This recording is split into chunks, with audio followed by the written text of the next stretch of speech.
샴페인병이 터지며 휴게실 벽걸이 TV에 흩뿌려지는 순간 나는 이미 그들이 내게 보상하지 않으리란 걸 알았다. 돈으로도 공로 인정으로도 기본적인 인간적 예의로도 말이다. 내가 밤을 새워가며 한 줄 한 줄 쌓아 올린 시스템은 방금 예상 트래픽을 400% 초과 달성했다. 실시간 사용량 지표가 불꽃놀이처럼 모니터를 가로질러 흘러갔다.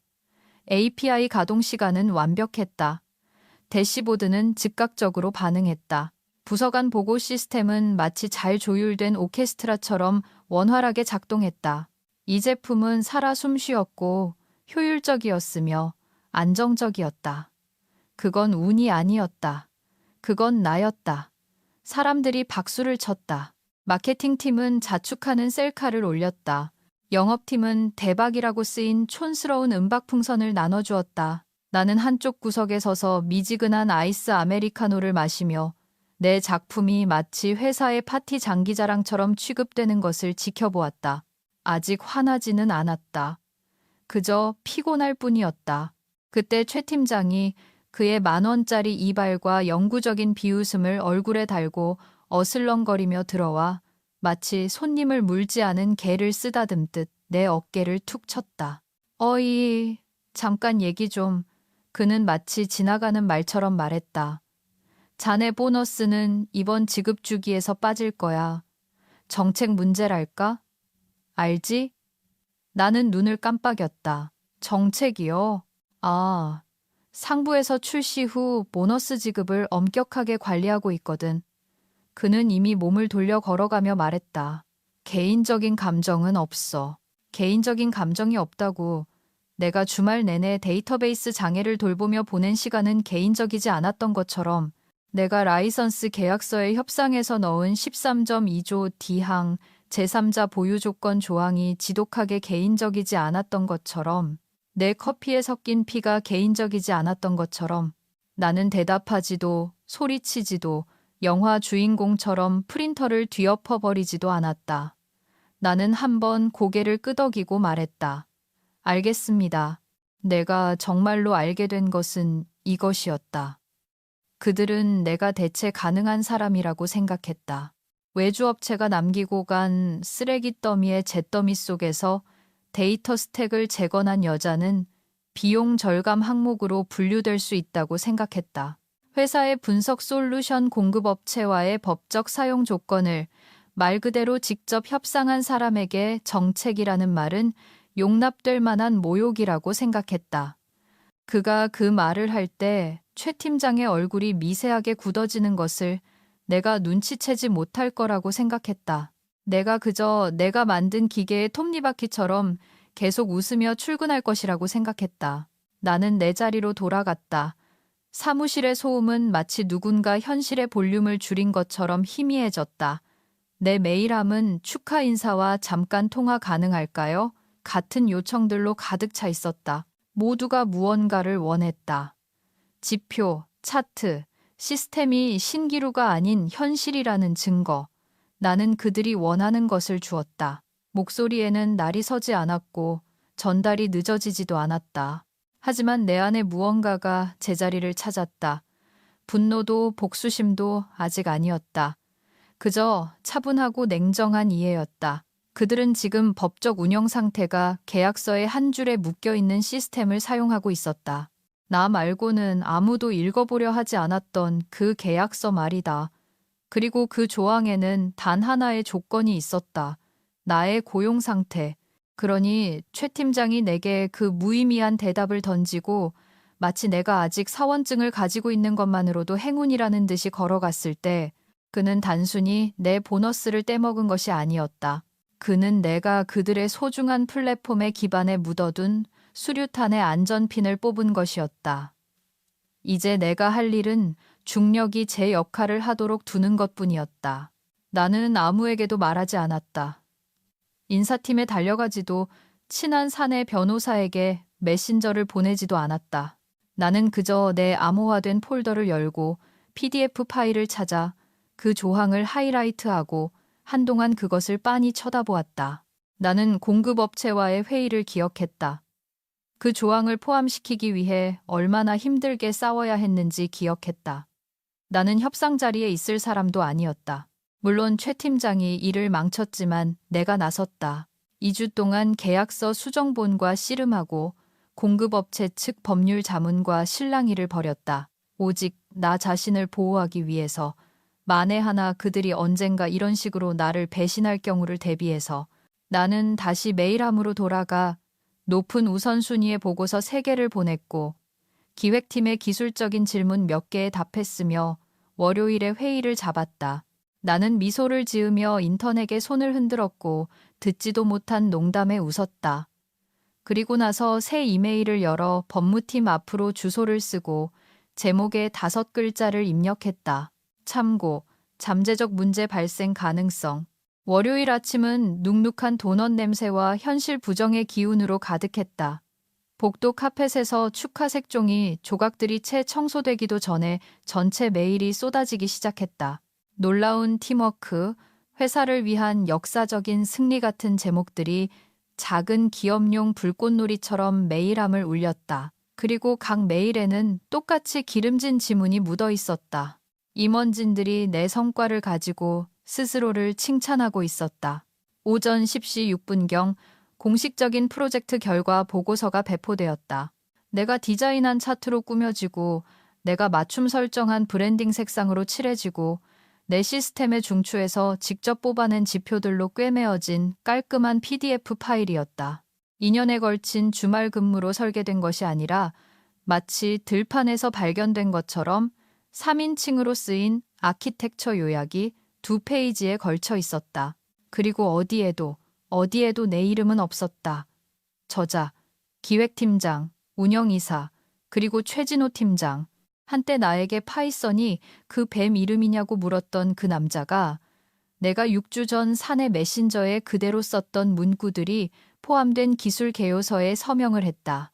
내 이름은 사라졌다. 내 기여는 부서 간 협력적 의견이라는 모호한 언급으로 축소되었다. 나는 사람이 아니었다. 나는 보고서의 항목 하나에 불과했다. 나는 한마디도 하지 않았다. 수동 공격적인 이모티콘 반응도 참고하시라고 저도 포함합니다. 같은 답장도 없었다. 나는 새로운 로컬 폴더를 열고 간단히 보험이라고 이름 붙였다. 그 안에 나는 사본들을 옮기기 시작했다. 메신저 대화 기록, 설계 초안, 버전 기록, 타임스탬프가 찍힌 아키텍처 다이어그램들. 분노가 아니라 준비였다. 전쟁은 대포 소리로 시작되지 않는다. 누군가 조용히 칼을 가는 것으로 시작된다. 정오가 되자 수군거림이 시작되었다. 데브옵스팀 직원 중 한 명이 시스템이 정식 오픈되기 전에 최종 공급업체 조항을 법무팀과 검토한 사람이 있는지 물었다. 부록뒤에 좀 이상한 내용이 있던데 그는 세상에서 그럭저럭 괜찮은 개발자라고 쓰인 머그컵으로 커피를 마시며 무심하게 말했다. 나는 출시 후 데이터 정리 보고서를 작성하며 화면에 시선을 고정했다.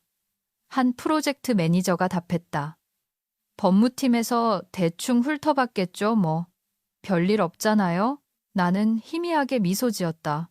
마술사가 소매 속 토끼가 자기 옷을 갉아먹고 있다는 사실을 깨닫기 직전에 지어 보이는 그런 미소였다. 나는 휴게실이 비는 1시 45분쯤 늦은 점심을 먹으러 갔다. 남은 케이크가 아직 있었다. 시멘트처럼 굳어버린 크림이 발린 마른 초콜릿 시트 케이크였다. 누군가 위에 빨간 아이싱으로 성공이라고 써놓았다. 공자는 마치 짜증이 폭발하는 어린아이가 그린 것처럼 삐뚤빼뚤했다. 적절했다. 나는 창가에 앉았다. 배고프지 않았고 그저 상황을 흡수하며 지켜보았다. 인사팀 직원이 영업팀 사람과 웃으며 지나갔다. 기획팀은 마치 우리가 방금 화마 속에서 살아남은 것이 아니라는 듯이 벌써 4분기 목표를 이야기하고 있었다. 최 팀장은 블루투스 이어폰으로 인사이트 중앙화에 대해 큰 소리로 통화하며 거들먹거리며 지나갔다. 그는 나를 쳐다보지 않았다. 그럴 리가 없었다. 나는 코드 밖에서는 존재하지 않는 사람이었으니까. 그리고 그날 오후 나는 다시 라이선스 계약서를 열어보았다. 지난주에 하이라이트했던 조항뿐만 아니라 전체 내용을 모든 페이지, 모든 서명, 모든 시점, 내가 만약 그것을 터뜨려야 한다면 어떻게 전개될지 정확히 알고 있었다. 단순한 계약 위반 수준의 혼란이 아니라 시스템 전체의 마비를 초래할 혼란. 투자자들이 긴급 실적 발표회에서 질문할 만한 종류의 일. 준법 감시팀이 복구 불가능한 노출이라고 부르는 종류의 일이었다. 아직은 칼을 휘두를 필요가 없었다. 그저 기다리면 되었다. 침묵이 길어지게 내버려 두고 최 팀장이 그가 대충 훑어본 것을 잊게 하고 경영진이 내 등을 밟고 그들의 구두를 좀 더 닿게 내버려 두는 것이다. 밧줄이 더 조여지도록. 왜냐하면 그들이 나를 보상받지 못하고 인정받지 못하고 지워진 존재로 공식화하는 순간 그 조항은 마치 부비트랩처럼 활성화될 것이기 때문이다. 나는 다른 날과 마찬가지로 정확히 6시에 퇴근했다. 하지만 나는 가방에 하드드라이브를 넣고 걸어 나왔다. 암호화되고 타임스탬프가 찍히고 인프라 의존성 백업이 완벽하게 갖춰진. 왜냐하면 시스템이 붕괴될 때 그들은 기적을 필요로 할 테니까. 그리고 나는 그들이 기적을 구걸할 때 건물 안에 있지 않기로 이미 결정했다. 라이선스 계약서는 조달팀조차 기억하지 못하는 폴더에 들어 있었다. 버전 관리법에 대한 실무적 이해가 없는 사람에게는 날 무시하시오라고 소리치는 듯한 지루한 파일, 이름 중 하나로 라벨이 붙어 있었다. ANK34 라이선스, 최종 실행본 V7 PDF. 내가 서명한 날부터 그곳에 있었고 아무도 내가 사용할 것이라고 생각하지 않았던 장전된 총처럼 디지털 서랍 속에 처박혀 있었다. 하지만 나는 기억했다. 젠장, 나는 모든 줄을 기억했다. 수요일이었다. 모두가 출시의 흥분으로 카페인과 자만심에 취해 있었다. 최 팀장은 회의에서 시스템을 우리 악이라고 부르기 시작했다. 그의 목소리는 마치 그가 슬랙 승인 5번과 데이터 웨어하우스가 뭐냐고 물었던 점심 식사 이상의 것에 관여한 것처럼 기묘한 부성애적 톤을 띄었다. 그들은 이미 다른 부서로 시스템을 확장하고 심지어 지표를 수익화하는 것에 대해 이야기하고 있었다. 내가 설계한 플랫폼의 척추 위에 완전히 세워진 로드맵이 형성되고 있었고 그들은 여전히 내게 돈을 지불하지 않았다. 그래서 나는 파일을 열었다. 조항은 정확히 내가 기억하는 곳에 있었다. 부록 D, 사망, 비목. 한편 따라서 같은 말들의 건초 더미 속에 묻힌 단 하나의 법적인 바늘. 부록 B에 정의된 지정된 기술, 책임자, 즉 내 이름과 72시간을 초과하는 기간 동안 보상받는 고용 상태에서 제외될 경우 본 라이선스 계약은 무효로 간주되며 모든 관련 접근 권한은 추가 통지 없이 종료된다. 회색 지대도 모호함도 없었다. 순수한 흑백의 킬 스위치였다. 그 조항은 우연히 존재하지 않았다. 그것은 아기에서 태어났다. 2년 전 최 팀장과 그의 패거리들은 분석 시스템 재구축을 지방의 한 외주업체에 맡기려고 했다. 10배의 엔지니어링을 자랑하고 문서화는 선택사항이라고 생각하는 그런 업체였다. 나는 우연히 그들의 메신저 대화를 보았다. 그들은 나를 완전히 배제할 준비가 되어 있었다. 내가 너무 방어적이고 자기 주장이 강하며 내 연봉이 비효율적인 비용이라고 말했다. 그래서 나는 공급업체에 전화를 걸었다. 상황을 설명했다. 더 강력한 문구가 필요하다고 말했다. 그들이 내 이름을 계약서에 넣도록 만들었다. 그들의 소프트웨어를 사용하고 싶다면 나는 보수를 받아야 했다. 그냥 고용된 것이 아니라 보상받는 상태여야 했다. 나는 그들이 결코 나를 조용히 지울 수 없도록 확실히 하고 싶었다. 그리고 이제 우리는 양발로 법적인 지뢰 위에 서 있었다. 나는 창을 최소화하고 커피를 한 모금 마신 뒤 사내 이메일을 열었다. 사내 법무자문에게 보낼 새 메시지 초안을 작성했다. 드라마도 경고도 없이 단 4줄. 제목, 참고, 잠재적 문제 발생 가능성. 안녕하세요, 한 변호사님. 분석 시스템 라이선스 관련하여 특히 부록 D에 대해 말씀드립니다. 현재 보상 구조가 정렬되지 않을 경우 규정 준수 문제가 발생할 수 있습니다. 검토를 위해 첨부합니다. 계약서를 첨부했다. 원본 서명과 타임스탬프가 찍힌 PDF, 문서가 스스로 말하게 두었다. 그리고 전송 버튼을 눌렀다. 극적인 것은 없었다. 종소리도 화재 경보도 없었다. 하지만 내가 그 작은 종이 비행기 아이콘을 클릭하는 순간 게임의 판도는 완전히 바뀌었다. 왜냐하면 이제는 더 이상 감정의 문제가 아니었기 때문이다. 공정함이나 인정의 문제도 아니었다. 그것은 합법성의 문제였다. 그것은 지배 구조의 문제였다. 그것은 실제로 계약서를 읽은 유일한 사람이 그들을 그들 자신의 게으름으로부터 보호하는 것을 멈추기로 결정했을 때 회사가 얼마나 빨리 무너질 수 있는가에 대한 문제였다.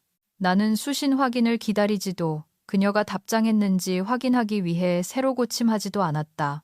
나는 그저 등을 기대고 목을 스트레칭하며 내 코드가 여전히 데이터를 공급하는 서버의 윙윙거리는 소리를 들었다. 그들은 내가 중요하지 않은 척 계속할 수 있었다. 하지만 이제 시스템이 쉬는 모든 숨은 기술적으로 불법이었고 그것을 되살릴 수 있는 사람은 나뿐이었다. 첫 번째 신호는 침묵이었다. 소음이 없는 침묵이 아니라 표적화된 침묵, 부분적으로 퍼져나가는 종류의 의도적으로 만들어진 침묵. 법무팀의 한 변호사가 목요일 아침 최 팀장에게 연락했다. 내가 아는 이유는 우리 법무팀장인 한 변호사가 나를 참조인으로 넣었기 때문이다. 분석 라이선스 구조에 대한 명확한 설명을 요청하는 짧고 정중한 메시지였다. 브록 D에 대한 후속 조치입니다. 그녀는 마치 외과 의사가 수술용 메스를 준비하는 것처럼 냉정하고 침착하게 썼다. 최 팀장은 즉시 응답하지 않았다. 그녀가 라이선스 준수를 위해 현재 보상 체계가 일치하는지 확인하고 싶습니다.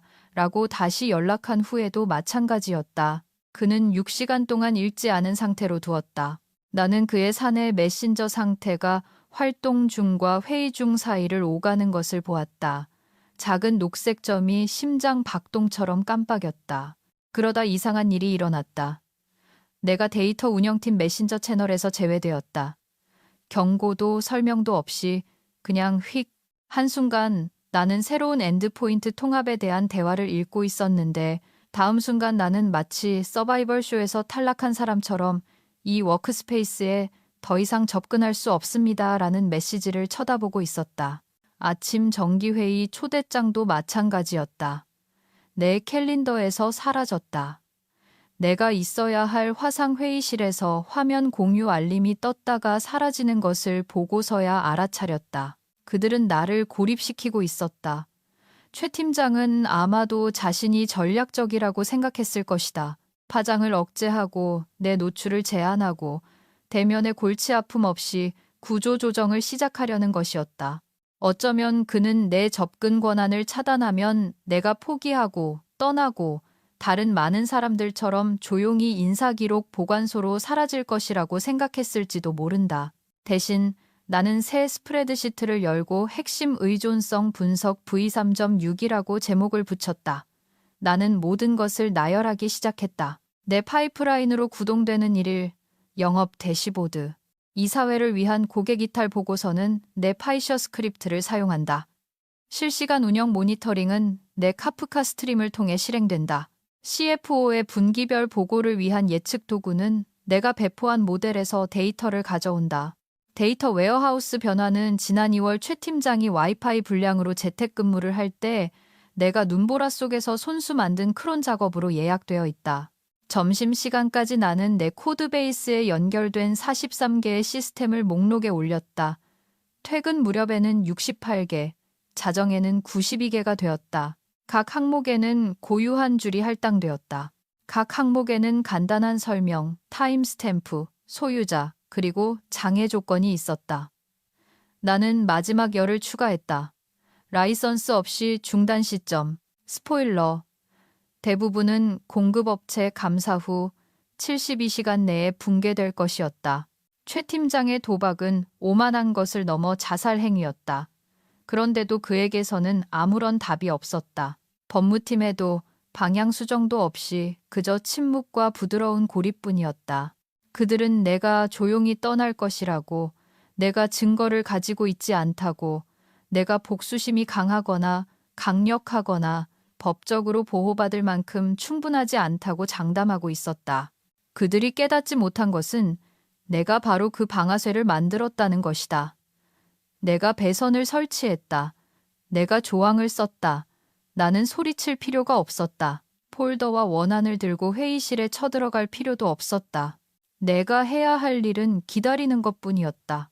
나는 금요일 아침을 백업 로그를 내보내고 의존성 맵을 저장하고 모든 것을 오프라인 드라이브에 저장된 보안키로 암호화하며 보냈다. 나는 복수를 원하지 않았다. 나는 증거를 원했다. 만약 그들이 빌러온다면 나는 아니요라고 말할 힘을 원했다. 만약 그들이 공격해온다면 나는 3번의 클릭으로 그들의 내장을 도려낼 준비가 되어 있었다. 아직 불길은 그들에게 닿지 않았다. 하지만 연기는 환풍구를 통해 들어오고 있었다. 그 회의는 누구의 캘린더에도 없었다. 제목도 준비 자료도 메신저 알림도 없었다. 그저 법무팀의 조용한 어깨 두드림의 연속이었다.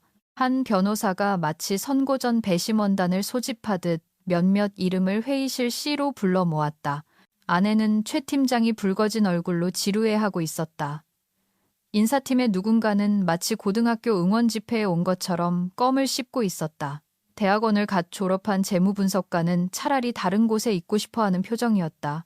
한 변호사는 끝자리에 앉아 노트북을 열고 손가락을 깍지 낀 채 기도를 하거나 누군가에게 지옥행을 선고하려는 듯한 자세를 취했다. 나는 초대받지 않았다. 물론이다. 하지만 그럴 필요가 없었다. 왜냐하면 나는 이미 그녀의 화면에 어떤 파일이 열려 있는지 알고 있었기 때문이다. 그 조항, 부록디, 올가미. 한 변호사는 파고들고 있었다. 좋은 직감과 나쁜 수면 스케줄을 가진 변호사들만이 할 수 있는 그런 종류의 파고듦이었다. 그녀는 계약서를 읽었고 실제로 읽었고 최 팀장이 이해하지 못했던 것을 이해했다. 라이선스는 단순한 형식이 아니었다. 그것은 살아있는 계약이었고 심장 박동과 같은 합의였다. 그리고 그 심장은 바로 나였다. 그녀는 차분하게 시작했다. 한 가지 확인하고 싶습니다. 그녀의 목소리는 마치 폭탄 처리반이 전선을 자르며 말하는 것처럼 낮았다. 현재 이수진 씨는 고용계약에 따라 보상을 받고 있습니까? 인사팀 직원이 마치 쉬운 질문인 양 먼저 입을 열었다. 네, 그럼요. 재직 중이고 해고되지 않았습니다. 한 변호사는 움찔하지 않았다. 그게 질문이 아니었습니다. 그녀는 보수를 받았습니까? 침묵. 재무분석가는 스프레드시트를 넘기며 얼굴을 찡그렸다. 2분기 성과 보너스는 아직 검토 중입니다. 지급 내역은 보이지 않습니다. 최 팀장이 너무 빨리 간절하게 끼어들었다. 우리는 아직 출시와 관련된 성과 지표를 평가 중입니다. 그러니까 팀이 잘한 건 분명하지만 출시 후 인센티브 발동에 관한 정책적인 문제가 좀 있어서 한 변호사가 손을 들어 제지했다. 느리고 외과적으로. 그리고 그녀는 노트북을 닫았다. 내동댕이 치거나 수동 공격적으로 닫은 것이 아니었다. 마치 관뚜껑을 닫는 것처럼 조용하고 최종적인 닫음이었다. 그녀는 정말로 그들을 쳐다보며 말했다. 그녀가 보수를 받지 못했다면 우리는 계약을 위반한 겁니다. 인사팀이 눈을 깜빡였다. 무엇을 위반했다는 거죠? 한 변호사는 이제 닫힌 노트북을 가리켰다.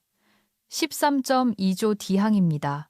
우리 분석 인프라의 97%에 대한 법적 접근 권한을 부여하는 라이선스 계약서죠. 그 라이선스가 유효하기 위해서는 이수진 씨가 보상받는 고용 상태에 있어야 한다고 요구하는 조항입니다. 최 팀장은 웃으려 했다. 그건 그냥 형식적인 문구잖아요. 아닙니다. 한 변호사가 너무나 부드럽게 말해서 공기가 차가워졌다. 아니에요. 회의실은 정적에 휩싸였다. 한 변호사는 팔꿈치를 테이블에 대고 앞으로 몸을 기울였다.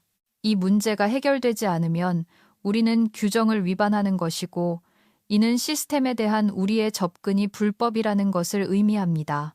그리고 이는 그 데이터를 사용하는 모든 대시보드, 모든 보고서, 모든 투자자 설명회가 법적 리스크에 노출된다는 것을 의미합니다. 그리고 그것은 당신이 그녀는 최 팀장에게로 고개를 돌렸다. 운영상의 킬 스위치 언어가 첨부된 보상 조항을 처리하지 못한 이유를 설명해야 한다는 것을 의미합니다. 최 팀장은 자신의 낙하산이 사실은 운동 가방이었다는 것을 서서히 깨닫는 사람처럼 보였다. 몰랐습니다. 그가 중얼거렸다. 당신은 보고 라인에 있었습니다. 그녀가 대답했다. 지급 지연 양식에 서명했고 검토 동결을 승인했죠. 재무팀의 젊은 직원이 헛기침을 했다. 저희는 그게 표준 절차라고 생각했습니다. 아무도 한 변호사가 그의 말을 잘랐다. 표준이 아닙니다. 태만입니다. 길고 무거운 침묵. 그리고 그녀는 일어섰다. 이 사안을 대표이사님께 보고하겠습니다. 그녀가 말했다. 오늘 업무 마감까지 그녀가 보수를 받지 못하면 우리는 계약을 위반하게 됩니다. 그리고 그렇게 되면 저는 외부 법률 자문과 공급업체의 준법감시팀에 공식 통지를 해야 할 겁니다. 그녀는 떠나려고 몸을 돌렸다가 문에서 멈췄다. 그리고 그녀가 허풍을 떤다고 생각하신다면 그녀는 뒤돌아보지 않고 덧붙였다. 계약서의 나머지 부분을 읽어보시는 게 좋을 겁니다.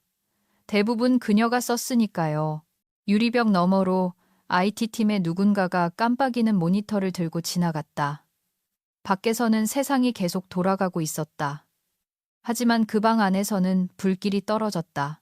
그들은 단지 불이 이미 바닥을 태우기 시작했다는 것을 아직 깨닫지 못했을 뿐이었다. 그것은 새벽 3시 12분에 놓친 이메일 한 통으로 시작되었다. 글로벌 매출 정산을 위한 자동 보고서가 CFO의 메일함에 도착하지 않았다. 반송 메일도 오류 기록도 없이 그냥 아무것도 없었다. 3시 34분 해외 지사 야간 근무조의 한 인턴이 오직 인턴만이 할 수 있는 순진한 공황 상태로 IT팀에 메시지를 보냈다. 저기요, 대시보드가 다운된 건가요? 아니면 제가 그냥 바보인 건가요? 4시가 되자 데브옵스 단체 채팅방은 전쟁터가 되었다. 아무도 분석 클러스터에 접근할 수 없었다. 컨테이너 로그는 깨끗했다. 야간 배포도 인프라 장애도 없었다. 하지만 API 키는 공급업체로부터 403 오류를 뱉어내고 있었다. 그리고 메시지가 나타났다. 내가 보낸 것도 법무팀이 보낸 것도 아닌 시스템이 보낸 메시지였다. 모든 임원용 대시보드, 이사회 지표, 투자자 KPI, 고객 이탈 히트맵, 고객 생애 가치 예측 화면이 단 하나의 진홍색 배너로 새로 고침되었다. 라이선스 인식 불가. 계정 담당자에게 문의하십시오. 그것이 그 조항이었다. 그것이 부록 뒤에 그 한 줄이 그들이 내게 돈을 지불하지 않았기 때문에 그들 모두에게 가운열 손가락을 날리는 것이었다. 6시 45분까지 최 팀장의 음성 사서함은 꽉 찼다. 그의 메일함도 아마도 그의 영혼도 마찬가지였을 것이다. 사람들은 마치 불난집을 구경하는 아이들처럼 그의 문 근처를 맴돌기 시작했다. 나는 휴게실에서 다리를 꼬고 앉아 데이터는 잠들지 않는다라고 쓰인 이가 빠진 머그컵으로 탄 맛. 나는 사무실 커피를 마시며 모든 것을 지켜보았다. 아이러니했다. 나는 고소해하지 않았다. 심지어 미소 짓지도 않았다. 나는 그저 존재했다. 차분하고 현재에 있으며 기계 속의 유령처럼. 7시 30분 사태는 법무팀으로 넘어갔다. 법무팀은 한 변호사에게 보고했다. 한 변호사는 내게 연락하지 않았다. 그럴 필요가 없었다. 8시 2분 그녀는 검은색 바인더를 손에 들고 대표 이사실 밖에 서 있었다. 나는 유리벽을 통해 그녀를 볼 수 있었다. 낮고 빠른 목소리로 말하고 있었고 얼굴은 창백했지만 침착했다. 대표이사는 혼란스러워하다가 우려하다가 이내 굳어졌다. 8시 15분 긴급회의가 소집되었다. 화상회의도 캘린더 알림도 없이 오직 대면으로만. 초대장의 제목은 단 한 단어였다. 긴급. 나는 또 초대받지 못했다. 하지만 상관없었다. 내 이름은 이미 그 방 안에 있었으니까. 최 팀장은 상황을 무마하려 했다. 당연히 그랬다. 기술적인 문제, 공급업체와의 통신 오류라고 말했다. 한 변호사는 계약서를 테이블 위로 미끄러뜨렸다. 13.2조 디항 지정된 기술 책임자의 무보수 상태 시 계약 종료. 회의실은 조용했다. 대표이사가 물었다. 이게 사실입니까? 한 변호사는 그저 고개를 끄덕였다. 그녀는 아직 급여 대상자입니까? 재무팀 직원이 고개를 저었다. 최 팀장이 말을 하려 했지만 목이 쫓듯 손짓으로 제지당했다. 나는 여전히 휴게실에 있었다. 여전히 커피를 마시며 마케팅팀의 누군가가 그래놀라 바에 얼굴을 묻고 조용히 흐느끼는 것을 지켜보았다. 두 번째 경고가 화면에 떴다. 라이선스 위반으로 인한 데이터 파이프라인 중단. 벽을 뚫고 공포가 퍼져나가는 것을 느낄 수 있었다. 왜냐하면 이것은 버그가 아니었기 때문이다. 이것은 규정 준수 문제였다. 이것은 법적 리스크였다. 그들이 분기 보고를 위해 준비했던 모든 대시보드, 모든 보고서, 모든 투자자용 예측 자료는 이제 법적으로 말해 증거로 채택될 수 없었다. 그들은 나를 해고할 수 있었다. 물론이다. 단지 그렇게 한 후에는 회사를 운영할 수 없을 뿐이었다. 나는 노트북을 열고 세로 고침을 클릭하고 그들의 세상이 실시간으로 얼어붙는 것을 지켜보았다. 그리고 나서 커피를 다 마셨다. 평소보다 맛이 좋았다. 회의실은 가득 찼지만 아무도 숨쉬지 않았다. 한 변호사가 검은색 바인더를 열었을 때도 그녀가 항상 경고 사격처럼 들리는 작은 딸깍 소리를 내며 펜을 눌렀을 때도 심지어 그녀가 마치 사형 집행장에서 성경을 낭독하는 사제처럼 조항의 이름을 소리내어 말했을 때도 아니었다.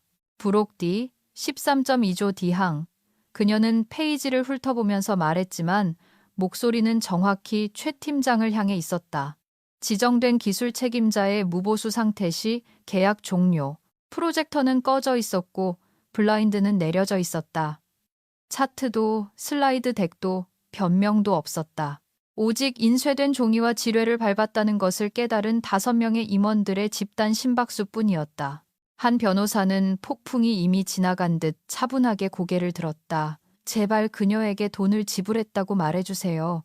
그녀는 마치 그의 목에 칼날을 겨눈 듯 최 팀장에게 시선을 고정한 채 말했다. 최 팀장은 말을 더듬었다. 그녀는 고용 상태입니다. 재직 중이고 해고되지 않았습니다. 제가 물은 게 아니잖아요. 한 변호사의 목소리는 사무실 바닥재보다 차가웠다. 그녀는 보수를 받았습니까? 긴 침묵. 그리고 마침내 구석에 있던 주니어 재무 분석가로부터 2분기 보너스가 보류되었습니다. 아직 내부 검토 중입니다. 한 변호사는 한번 눈을 깜빡이고 외과 수술처럼 정밀하게 바인더를 닫았다가 하이라이트와 밑줄, 공증 표시가 된 새 페이지로 다시 펼쳤다. 그리고 그녀는 말했다. 지금 당장 투자자들에게 전화하는 게 좋을 겁니다. 침묵이 회의실에서 폭발했다. CFO는 눈에 띄게 창백해졌다. 영업 담당 부사장은 마치 결과를 쥐어짤 수 있다는 듯이 관자놀이를 문지르기 시작했다. 대표이사는 움직이지도 눈을 깜빡이지도 않고 마치 종이가 저절로 불붙을 것처럼 쳐다보기만 했다. 최 팀장이 다시 입을 열고 웃으려 했다. 이봐요. 이건 그냥 과장된 법률 용어잖아요. 그렇죠. 이런 종류의 조항은 거의 시행되지 않잖아요. 한 변호사가 끼어들었다. 시행 가능합니다. 공급업체에서 확인했습니다. 오늘 아침에 그들의 준법 감시팀장에게 연락했습니다. 그들은 그녀의 고용 상태와 데이터베이스 접근 기록을 교차 확인했습니다. 그녀가 보수를 받지 못했다면 우리는 라이선스 없이 운영하고 있는 겁니다. 그는 다시 시도했다. 유예 기간이 있을 겁니다. 없습니다. 그녀는 다른 페이지를 넘기며 말했다.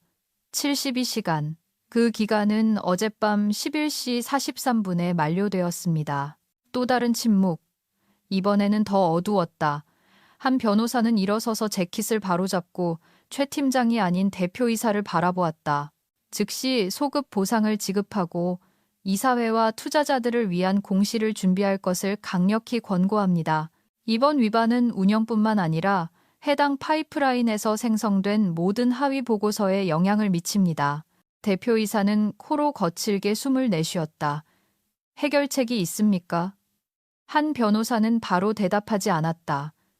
그녀는 그저 그를 쳐다보다가 말했다. 하나 있었습니다.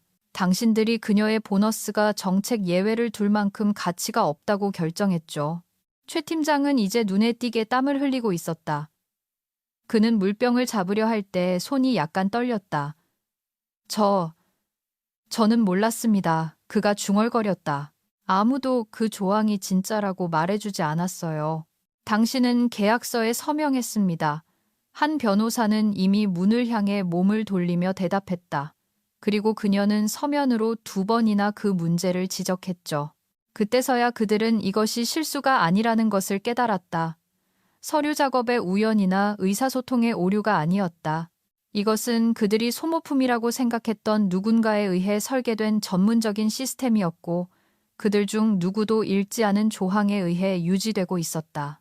왜냐하면 그것은 보고서의 한 항목에 불과하지 않았기 때문이다. 한 변호사는 문에서 잠시 멈췄다. 공시자료 초안을 작성하겠습니다. 당신들의 이름을 포함시키길 원하시면 알려주세요. 그리고 그녀는 그대로 걸어 나갔다. 의사봉도, 연기도 없이 그저 먼지처럼 내려앉는 현실뿐이었다. 방 안에서는 아무도 움직이지 않았다. 밖에서는 플랫폼이 계속 죽어 있었다. 대시보드는 텅 비었고 숫자는 사라졌으며 진실은 부인할 수 없었다. 그리고 나는 복도 저편에서 자판기에 기댄 채 내가 중요하지 않다고 생각했던 사람들로부터 힘이 빠져나가는 것을 지켜보고 있었다. 고소함도 비웃음도 없이 그저 침묵, 그들이 느끼게 내버려 두었다. 정오가 되자 건물은 장례식장처럼 조용한 윙윙거림이 감돌았다. 전화는 여전히 울렸지만 아무도 받지 않았다. 사내 메신저 채널은 혼란스러운 질문과 침묵의 무덤이었다. 대표이사의 비서는 15분 동안 내 자리 앞을 3번이나 쏜살같이 지나갔다. 노트북과 반쯤 먹다 남은 바나나처럼 보이는 것을 들고 어떻게를 마치 기도처럼 중얼거리면서 내부 붕괴가 시작되었다. 투자자 대시보드는 접근 불가, 고객 이탈 분석 자료는 소실, 예측 보고서는 너무 오래되어 단종된 제품 라인을 참조하는 데이터를 불러오고 있었다. 사람들은 시스템을 되살릴 수 있을 것처럼 공유기를 재부팅하고 있었다. 마케팅팀은 IT팀을 탓했고 IT팀은 공급업체를 탓했다. 공급업체는 이메일로 단 한 줄의 잔인한 답변을 보내왔다. 계약 위반으로 인해 귀사의 라이선스는 유효하지 않습니다. 복구를 원하시면 지정된 계정 책임자에게 문의하십시오. 그 계정 책임자는 나였다. 나는 팝콘을 들고 혼돈을 구경하고 있지 않았다. 나는 다른 일을 하고 있었다. 내가 맡기로 한 프리랜서 계약을 위해 사이드 스크립트를 정리하고 있었다. 그들은 내게 암호화폐와 존중으로 대가를 지불할 것이었다. 이미 이곳이 제공한 것보다 훨씬 나은 조건이었다. 오후 12시 40분경 인사팀의 한 신입사원, 눈에는 공포가 서리고 양쪽 겨드랑이에 데오도란트 자국이 있는 박준서라는 젊은 직원이 인쇄된 양식을 마치 인질이 쓴 편지처럼 들고 다가왔다. 저기요, 최 팀장님께서 혹시 저희가 전환 문서를 작성하는 걸 좀 도와주실 수 있는지 궁금해 하셔서요. 그는 문장 중간에 목소리가 갈라지며 물었다. 나는 고개를 들어 한번 눈을 깜빡였다. 내가 더 이상 법적으로 접근할 수 없는 시스템에 대한 문서를 말하는 건가요? 내가 물었다. 박준서는 얼굴이 빨개졌다. 네, 그렇긴 한데. 팀이 계속 일을 진행할 수 있도록요. 나는 천천히 차를 한 모금 마신 뒤 침착하게 말했다. 박준서 씨, 저는 시간이 없습니다. 그리고 다음번에는 위반이라는 단어가 무슨 뜻인지 이해하지 못하는 사람을 보내지 마세요. 그는 마치 머리가 몸보다 먼저 방을 탈출하려는 듯 너무 빨리 고개를 끄덕였다. 그는 한마디 말도 없이 물러났다. 나는 다시 터미널로 돌아가 모든 테스트 환경에서 내 개인 자격증명을 조용히 삭제했다. 악의가 아니라 마무리를 위해서였다. 한편 인사팀은 행동에 나섰다. 그들은 소급해서 보너스를 지급하려고 했다. 교묘하지도 않았다. 급여 조정의 타임스탬프는 조항의 최종 마감 시한이 지난 몇 시간 후인 오전 11시 4분으로 찍혀 있었다. 지급 항목은 수동 조정 재량이라고 표시되어 있었다. 그들은 총상에 반창고를 붙이고 규정 준수라고 부를 수 있다고 생각했다. 한 변호사는 그것을 용납하지 않았다.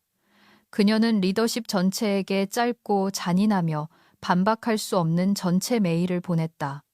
소급 보상은 계약 13.2조 D항에 따른 위반 상태를 해결하지 못합니다. 타임스탬프가 찍힌 지급 기록은 위반 사실을 확인시켜 줍니다. 플랫폼은 여전히 라이선스가 없는 상태입니다. 공급업체와 투자자에 대한 공시는 예정대로 진행될 것입니다. 거기 흑백으로 법무팀으로부터 명시되어 있었다. 미화도 변명도 없었다. 그런데도 최 팀장은 내부 의사소통 문제를 탓하려 했다. 나는 나중에 복도에서 그가 재무팀 사람에게 그녀가 법무팀을 통해 일을 키우는 대신 그냥 나한테 직접 왔으면 좋았을 텐데 라고 말하는 것을 엿들었다. 내가 2번이나 그러지 않았던 것처럼 내가 참고 잠재적 문제 발생 가능성이라고 표시된 첫 이메일을 보내지 않았던 것처럼 그 어리석음은 놀랍지 않았다. 나를 충격에 빠뜨린 것은 그들이 그것에 얼마나 집착하는가였다. 그들의 분기 보고서를 향해 불타는 운석이 날아오고 있었고 그들의 계획은 내게 워드 문서 템플릿을 건네주고 내가 협조하기를 바라는 것이었다. 하지만 나는 더 이상 경기에 참여하지 않았다. 경기장에 있지도 않았다. 오후 2시에 나는 회의실을 지나쳤다. 안은 공황 상태였다. 4명이 통화 중이었고 1명은 울고 있었고 1명은 서성이고 있었다. 최 팀장은 아리이프, 오류로 가득 찬 스프레드 시트를 가리키며 미친 듯이 손짓하고 있었다. 나는 속도를 늦추지도 안을 들여다보지도 않고 지나가면서 자판기를 향해 희미하게 미소 지었다. 빼빼로는 품절이었지만 여전히 그들의 리더십보다는 신뢰할 만했다. 전화는 오후 6시 42분에 걸려왔다. 내가 막 와인 한 잔을 따르고 고양이에게 밥을 주고 있을 때였다. 내 전화기에 모르는 번호가 떴다. 직통전화, 발신자 표시 없음, 비서 필터링 없음. 그것은 한 가지를 의미했다. 나는 한 단어로 받았다. 여보세요. 그의 숨이 떼는 소리가 들릴 만큼 긴 침묵이 흘렀다. 그리고 어떻게 하면 되겠소? 인사도 소개도 없이 그저 목에 낀 자갈 같은 소리와 넥타이에 쌓인 절박함 뿐이었다. 대표이사였다. 그의 대리인도 비서도 어떤 변명 가득한 PR 대본도 아니었다. 그 자신이었다. 나는 책상으로 걸어가 앉아서 그들은 빌게 될 거야 라고 이름 붙인 폴더를 열었다. 안에는 내 변호사가 작성한 라이선스 위반 시 복구 및 매수 제안서라는 제목의 PDF 파일이 있었다. 우리는 그것을 2주 전에 출시 전에 최 팀장이 잔꾀를 부리기 전에 인사팀이 사람보다 정책이 더 중요하다고 생각하기 전에 준비해 두었다. 나는 바로 대답하지 않았다. 피아노 줄처럼 침묵이 길어지게 두었다. 이메일에서 전송 버튼을 눌렀다. 제목은 귀하의 제한 유효 기간 24시간이었다. 문서에는 3가지 항목이 포함되어 있었다. 1. 미지급 보상금 즉시 계좌 이체 더하그 40% 위반 위약금 2. 수억 원대의 라이선스 조항 매수 외부 법률 자문을 통해 실행 3. 기여도를 인정하는 서면 성명서 다음 전사회의에서 낭독 나는 그가 그것을 여는 소리를 들었다. 숫자가 그의 시신경에 닿는 순간을 느낄 수 있었다. 10초 동안 아무 말도 없었다. 그리고 조용히 그냥 그 빌어먹을 보너스를 줬어야 했는데 나는 내 말이 그 말이었잖아요. 라고 말하지 않았다. 웃지도 않았다. 축하 색종이를 뿌리지도 않았다. 나는 그저 말했다. 내일 업무 마감 시간까지입니다. 그 후에는 공급업체가 위반 통보를 받게 될 겁니다. 뚝! 작별 인사도 연극도 없었다. 나는 등을 기대고 앉아 와인을 한 모금 마시고 계좌 이체 확인을 위해 이메일을 지켜보았다. 대시보드는 밤새도록 어두웠다. 이사회는 3분기 비용 소진율 보고서를 받지 못했다. 투자자들은 이제 오류 사백이, 라이선스 인증 필요라고 뜨는 페이지만 계속 새로 고침했다. 그리고 나는 내 화초에 물을 주고 일몰을 바라보았다. 침묵의 무게를 느꼈다. 당신이 만든 시스템이 마침내 어떤 연설보다 더 크게 당신을 대변해 줄 때의 그 아름답고 황금 같은 침묵. 그들은 단지 계약을 어긴 것이 아니었다. 그들은 내가 이 빌어먹을 곳을 지탱하는 유일한 사람이었음을 증명했다. 그리고 이제 그들은 내 조건에 따라 그 대가를 치르고 있었다. 이 재미있는 이야기에 함께해 주신 직장인 여러분, 감사합니다. 더 짜릿한 드라마를 위해 구독해 주세요. 전 직장 동료들의 등골을 서늘하게 만들어 봅시다.